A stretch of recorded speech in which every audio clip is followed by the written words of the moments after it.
మంగళవారం రోజున గోవిందరావుపేట మండల కేంద్రంలోని బస్టాండ్ ఆవరణ వద్ద గల ఇందిరాగాంధీ విగ్రహం వద్ద తెలంగాణ రాష్ట్ర పంచాయతీరాజ్ మరియు గ్రామీణాభివృద్ధి స్త్రీ శిశు సంక్షేమ శాఖ మంత్రి ధనసరి సీతక్క జన్మదినోత్సవం సందర్భంగా మండల కాంగ్రెస్ పార్టీ కార్యకర్తల సమక్షంలో మండల అధ్యక్షులు పాలడుగు వెంకటకృష్ణ కేక్ను కట్ చేసి సీతక్కకి జన్మదిన శుభాకాంక్షలు తెలియజేశారు.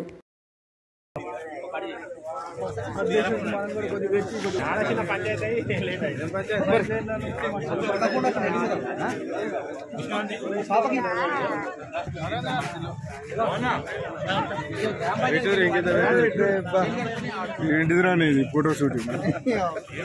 వెళ్తే పోరాలు